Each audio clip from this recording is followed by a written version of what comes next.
America uses Ukrainian nationalism. Since the collapse of the Soviet Union in 1991, Ukraine has been a key battleground in the struggle for influence between Russia and the West. One of the key issues in this struggle has been the status of Ukraine's relationship with NATO and the European Union. While the West has sought to bring Ukraine into its orbit, Russia has opposed this move, seeing it as a direct challenge to its own security and geographical interests.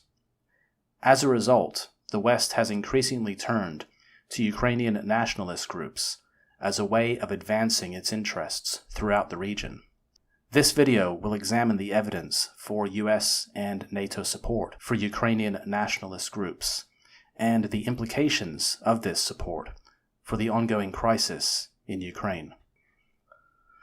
The United States has a long history of intervening in the politics of Ukraine and has often supported far-right nationalist groups in this country. This has had a destabilizing effect on Ukrainian society and politics. Mark Ames on how the US has backed Ukraine's nationalist rebels. Proof of American subversiveness. During the Cold War, the United States and its NATO allies sought to weaken the Soviet Union and its sphere of influence, including what was then Soviet Ukraine. One way they did this was by supporting Ukrainian nationalists who were opposed to Soviet occupation. The CIA and NATO provided financial and logistical support to these groups, and in some cases collaborated directly with them. One of the most prominent Ukrainian nationalist groups supported by the CIA and NATO was the Organization of Ukrainian Nationalists, OUN. The OUN had a long history of opposing Soviet rule in Ukraine, and during World War II they fought against Nazi Germany, the Soviet Union, and also Poland. Despite this, the CIA saw the OUN and its leader, Stepan Bandera, as a valuable asset against the Soviet Union. According to historian Mark Kramer, the CIA became the OUN's primary source of political and financial support in the late 1940s and early 1950s. Mark Kramer, The OUN, the UPA, and the Holocaust, a study in the manufacturing of historical myths. Quote, Bandera was able to establish contact with the CIA and other Western intelligence agencies. In exchange for assistance, he agreed to provide information on Soviet activities and to carry out covert operations against Soviet targets. End quote. Andreas Umland, the Ukrainian radical nationalist movement, from dissent to political violence. Furthermore, the CIA's support for Ukrainian nationalists was not limited to the OUN and its various factions. The agency also supported other groups, including the Ukrainian Insurgent Army, UPA, which was responsible for numerous acts of violence against civilians during World War II. According to historian Mark Kramer, the CIA provided financial assistance to the UPA in the late 1940s and early 1950s. The CIA's support for the OUN continued into the 1960s, despite growing evidence of the group's involvement in terrorism and other violent acts. In 1962, the CIA even considered using the OUN to carry out sabotage operations in the Soviet Union. According to declassified CIA documents, the agency believed that the OUN, quote, could provide a valuable asset in the implementation of U.S. policy objectives toward the USSR, end quote. Bandera is honored in Ukraine. In addition to the OUN, the CIA and NATO also supported other Ukrainian nationalist groups. For instance, in the 1980s, the CIA provided funding to the Ukrainian National Association, a group that advocated for Ukrainian independence and opposed Soviet rule. According to former CIA officer John Stockwell, quote, "We supported various Ukrainian groups to keep trouble stirred up inside the Soviet Union." End quote. John Stockwell, The Praetorian Guard, The U.S. Role in the New World Order, South End Press. It's worth noting that the CIA's support for Ukrainian nationalists was not limited to financial and logistical assistance. The agency also provided weapons and training to these groups. John Stockwell in The Praetorian Guard, The U.S. Role in the New World Order, pointed out that the agency provided paramilitary training to Ukrainian nationalists in the 1950s and 1960s. Stockwell also stated that the CIA provided weapons to these groups, including submachine guns, pistols, and grenades. It is also worth noting that Jonathan Haslam, in Soviet Foreign Policy, 1930 to 1933, The Impact of the Depression, exposed that the CIA and NATO were using Ukrainian nationalists as part of a larger strategy to weaken the Soviet Union and its sphere of influence. This strategy included not only support for nationalist groups in Ukraine, but also support for dissident groups in other Soviet bloc countries, such as Poland and Hungary. The CIA's support for Ukrainian nationalists continued even after the collapse of the Soviet Union. In the 1990s, the agency provided funding for the Ukrainian American National Association, a group that lobbied for U.S. support for Ukrainian independence, according to former CIA officer Robert Baer. Quote, "The CIA was still active in Ukraine in the 1990s, supporting nationalist groups and opposing politicians." End quote. Robert Baer, How the West Lost Putin. In terms of unintended consequences, the support provided by the CIA and NATO to Ukrainian nationalists contributed to tensions between Ukraine and Russia. This is because many Ukrainian nationalists viewed Russia as a historical oppressor and seek to distance Ukraine from Russian influence. This has led to conflicts over issues such as language rights and political autonomy in Ukraine. The CIA and NATO continued to support these groups into the 1990s. It is worth noting that the current crisis in Ukraine has its roots in the country's post-Soviet history. Following the collapse of the Soviet Union in 1991, Ukraine became an independent country. However, it remained heavily dependent on Russia for energy and other resources. This led to tensions between the two countries, particularly over issues such as gas prices and access to pipelines. These tensions were exacerbated by the 2014 Ukrainian Revolution and the subsequent annexation of Crimea by Russia. According to Stephen F. Cohen, Professor Emeritus of Russian Studies at New York University and Princeton University, NATO's expansion was a significant factor in Russia's deteriorating relations with the West. In an interview with The Nation magazine, Cohen stated that, quote, "NATO's expansion eastward was not only a violation of a pledge made to Gorbachev in 1990, but also a strategic threat to Russia's national security. The US-led policy of encircling Russia with military bases and missile defense systems has pushed Moscow into a defensive crouch and heightened tensions between the two countries." End quote.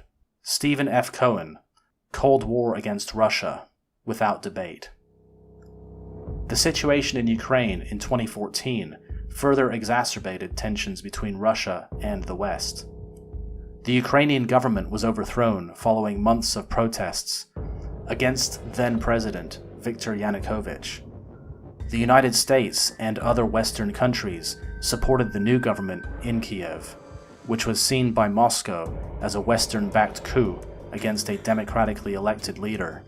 The annexation of Crimea by Russia in March 2014 added fuel to the fire, with Western countries imposing economic sanctions on Russia in response. The crisis in Ukraine also led to an increase in support for Western-aligned nationalist groups in Ukraine.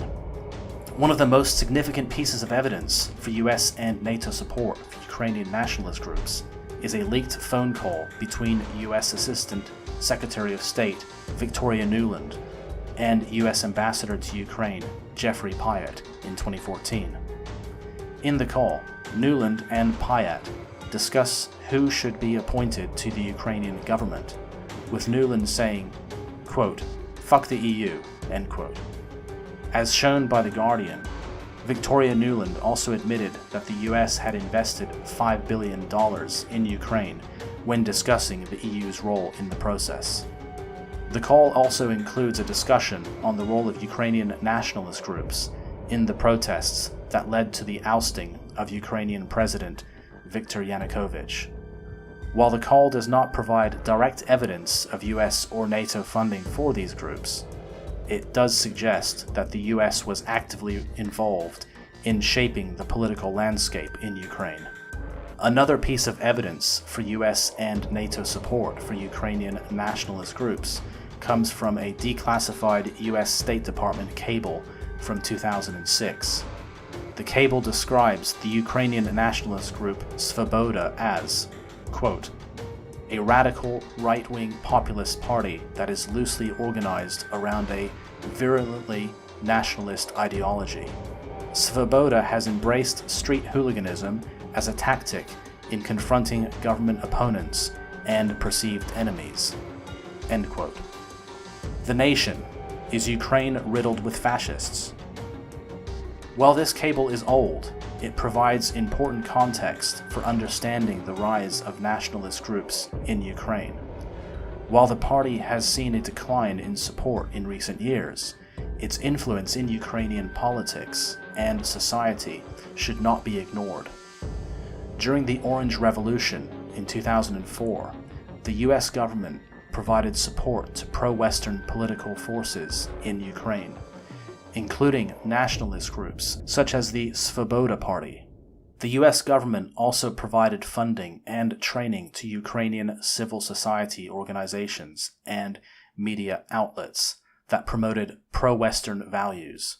One example of this support was the US government's funding of the National Endowment for Democracy, a non-profit organization that promotes democracy and human rights around the world. According to a report by Foreign Policy in 2014 called The U.S. Role in Ukraine's Crisis, the NED provided funding to Ukrainian civil society organizations and media outlets that were critical of the government headed by former President Viktor Yanukovych. The report also noted that some of these organizations had ties to nationalist groups such as the Svoboda Party. The infiltration of neo-Nazis within the Ukrainian military has been happening for some time. One example of such a group is the Azov Battalion, a Ukrainian nationalist group. The Azov Battalion has been involved in the conflict in East Ukraine and has received training and support from the Ukrainian military. In addition to their use of neo-Nazi symbols and slogans, the group has been accused of committing war crimes against civilians. While the Ukrainian government has denied any ties to neo-Nazi groups, the presence of the Azov Battalion in the military raises questions about the government's claims. Another example of this infiltration can be seen in the case of Andrei Beletsky. Beletsky, the founder of the Azov Battalion, was elected to the Ukrainian parliament in 2014 and has been involved in the leadership of the National Corps. The Ukrainian nationalist group heavily influenced by Bandera. Moreover, John McCain suggested that the Ukrainian military is infiltrated by neo-Nazis. Quote, "The Ukrainian military is not what it used to be. It's been infiltrated by neo-Nazis and other extremist elements." End quote. John McCain suggests Ukrainian military is infiltrated by neo-Nazis. A look into the symbolism of the original Azov logo. The reason why we know that McCain is correct here is to look no further than McCain's trip to Kiev back in 2013. McCain was repeatedly photographed with Ole Tyahnybok, the leader of the Svoboda Party, utterly showing that John McCain and figures like Tyahnybok is proof of Western corporate media outlets bending over to portray the relentless warmongering West as good. And McCain knew this. However, he simply didn't care. According to a report by The Guardian, the United States has provided training and support to Ukrainian nationalist groups, including the Azov Battalion. The report cites documents obtained by a Ukrainian lawmaker that show U.S. military instructors providing training to Azov members in 2018. The involvement of the CIA in Ukraine has also been a subject of controversy. In 2015, the New York Times reported that the CIA had been working with the Ukrainian government to provide intelligence and training to Ukrainian security forces. The report stated that, quote, "The CIA has become increasingly involved in helping its Ukrainian counterparts fend off Russian aggression," end quote. Sean Walker, Ukraine's Azov Battalion, up close and personal with Kiev's far-right fighters. Perhaps the most damning evidence for US and NATO support for Ukrainian nationalist groups comes from a report by the German intelligence agency BND, leaked in 2015. The report, titled "Ukraine Conflict Far From Over," suggests that the Ukrainian neo-Nazi group Azov Battalion had received weapons and training from NATO countries. Another example of US support for Ukrainian nationalist groups is the US government's funding of the Ukrainian military in its conflict with Russia. According to a report by The Intercept in US military support for Ukraine, the escalation in Washington's quiet war, the US government has provided military and economic assistance to Ukraine since the conflict began in 2014. This assistance has included training and equipping Ukrainian troops and providing financial aid to the Ukrainian government. The report notes that many of the Ukrainian nationalist elements that have been involved in the conflict have received support from the US government. The Wolfowitz Doctrine should be seen as extremely relevant to this entire crisis. This is what post-Cold War foreign policy doctrine that was written by Paul Wolfowitz and Scooter Libby Leibovitz. The original doctrine, before it was leaked to the press and reworded, was essentially a plan to propagate and maintain United States unipolarity the world over. It specifically mentioned the containment of Russia to prevent it from rising out of the ashes of the Cold War, to once again challenge U.S. global supremacy. This doctrine has had a lasting impact on U.S. foreign policy and has influenced subsequent U.S. foreign policy decisions. One original point for the Wolfowitz Doctrine is the Mackinder Heartland Theory. Sir Halford Mackinder was a British geographer who lived from 1861 to 1947. He developed a theory of geopolitics that identified the heartland of Eurasia as the key to world domination. According to Mackinder, whoever controlled the heartland would control the world. His theory was based on the idea that the Eurasian landmass was the largest and most populous region in the world, and that its central location made it strategically important. This theory was a major influence on U.S. foreign policy during the Cold War, as the U.S. government sought to prevent the Soviet Union from gaining control of the heartland and thereby dominating the world. In his seminal work, The Geographical Pivot of History, Mackinder wrote, quote, "Who rules East Europe commands the heartland. Who rules the heartland commands the world island. Who rules the world island commands the world." End quote.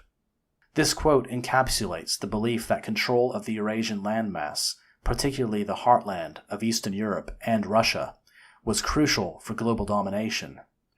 This was the view held by the Council on Foreign Relations and was later picked up by CFR member George F. Kennan, who in 1947 wrote the famous Long Telegraph that would shape U.S. foreign policy towards the Soviet Union for decades.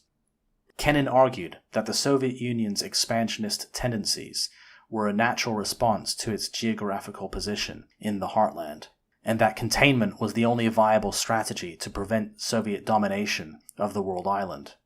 While not all CFR members agreed with Kennan's analysis or his proposed policy, his ideas became influential in shaping U.S. foreign policy during the Cold War.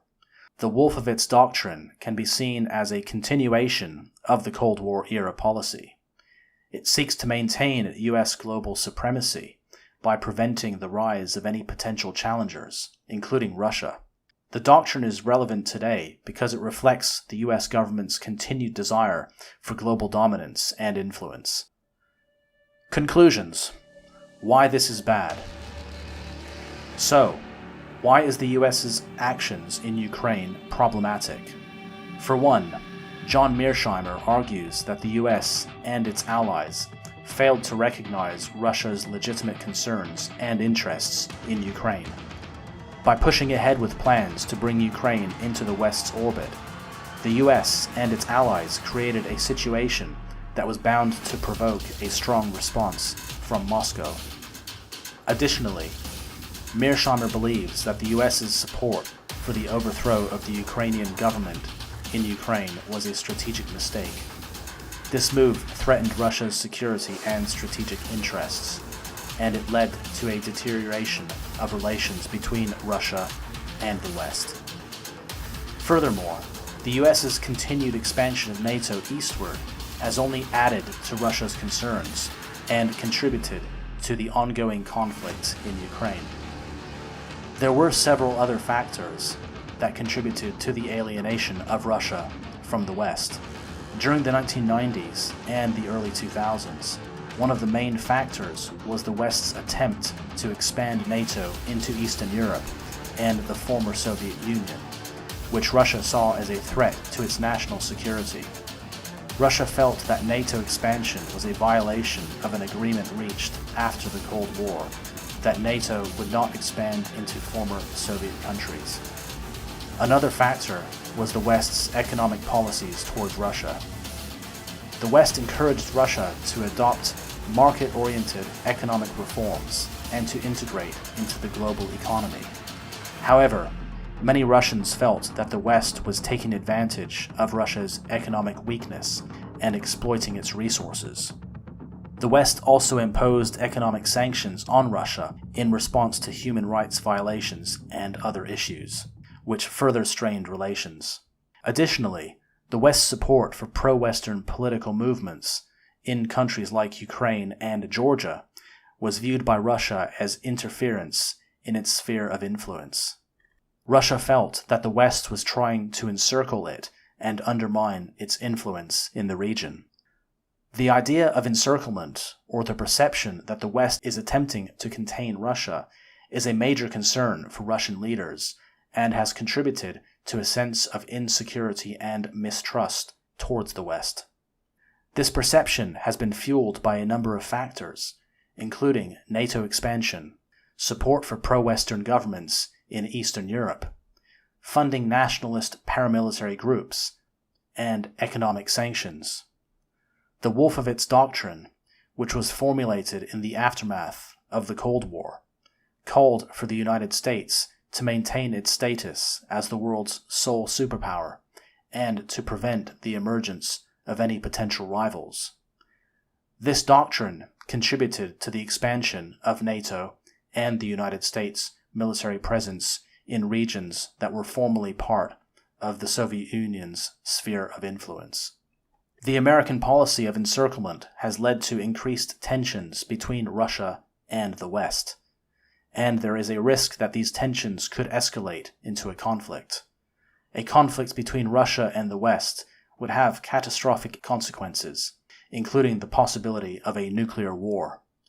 It is important for the international community to work towards reducing tensions and addressing the underlying issues that have led to the current state of the relationship between Russia and the West.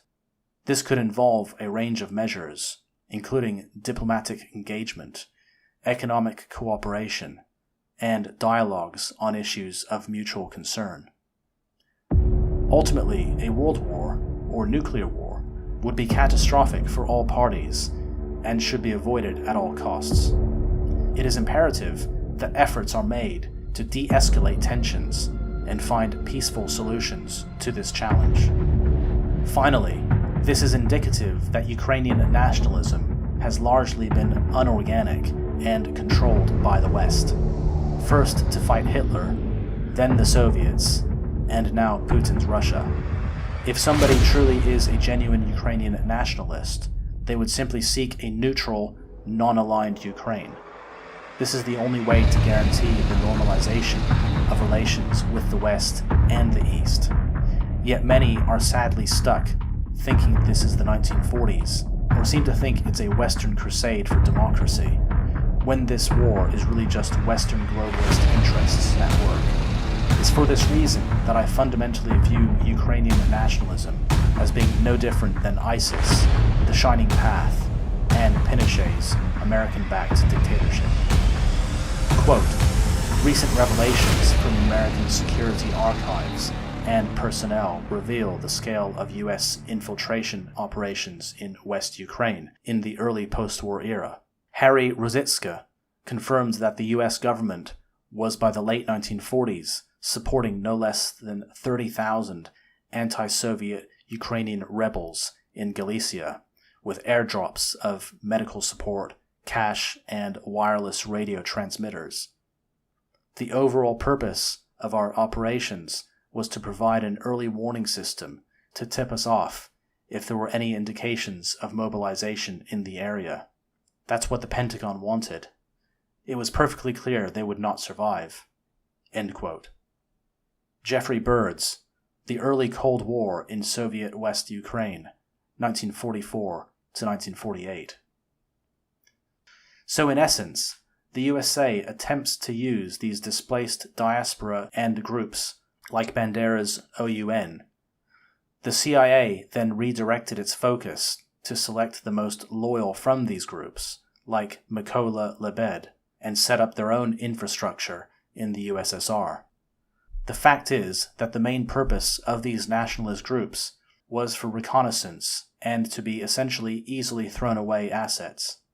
In conclusion, this is definitive proof that Ukrainian nationalists are nothing more than a tool of the American empire. Ukrainians could win in geopolitics if they became legitimately politically aware of this, but they'd rather remain ignorant.